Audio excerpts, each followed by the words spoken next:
Archaeologist Dr. Lisa Santos was excavating an ancient Sumerian site when she found something that shouldn't exist.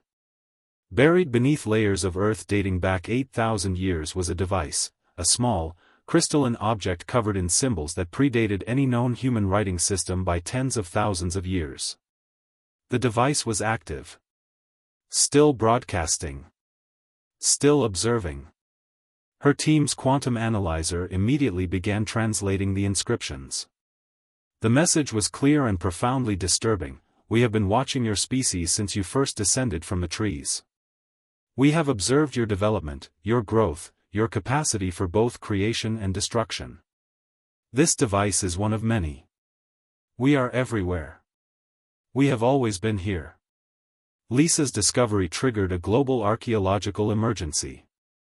Within weeks, similar devices were discovered across the planet, in the Amazon rainforest, beneath the Sahara, in underwater caverns, embedded in mountain ranges. They dated back at least 100,000 years, maybe much longer. The Watchers had been observing humanity since before humans had language, before they had culture, before they had anything resembling civilization.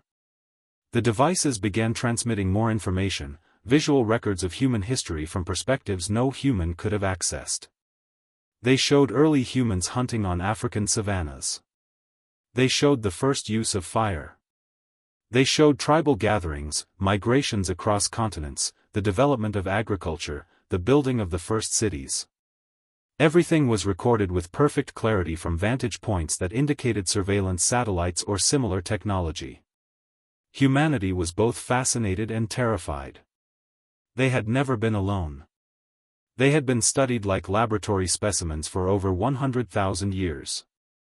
Then a message arrived that changed everything. It came simultaneously from every device on the planet, translated into every human language. We are the observers. We are not invaders or conquerors. We are scholars of consciousness itself. When we discovered your species beginning to develop self-awareness, we established a monitoring network to study your development without interference. We have watched you discover fire, language, mathematics, art, science. We have watched you create, cooperate, and destroy yourselves repeatedly. Through it all, we observed with absolute neutrality. The message continued with shocking honesty: we have watched 47,000 species achieve consciousness. Of those, we have intervened in 2,000 cases to prevent species extinction. We intervened in your species 14 times.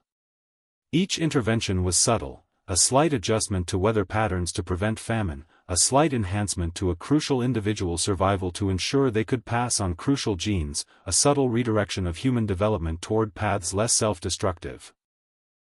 We have never revealed ourselves until now. We are revealing ourselves today because your species has reached a critical threshold. You have developed nuclear weapons.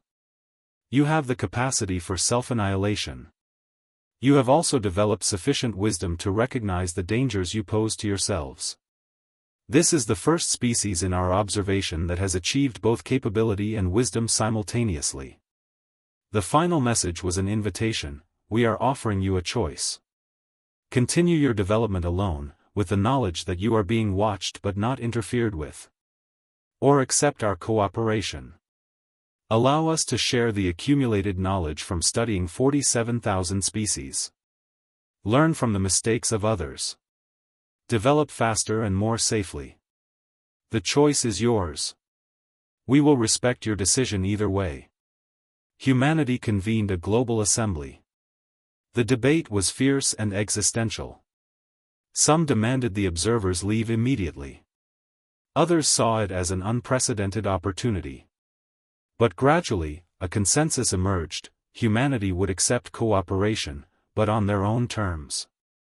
They would learn from the observers' knowledge.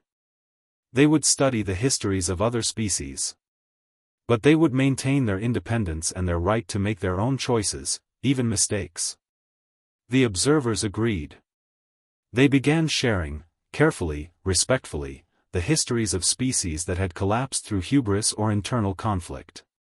Humanity learned from civilizations that had destroyed themselves through environmental collapse, resource wars, and ideological extremism. They learned which paths led to transcendence and which led to extinction.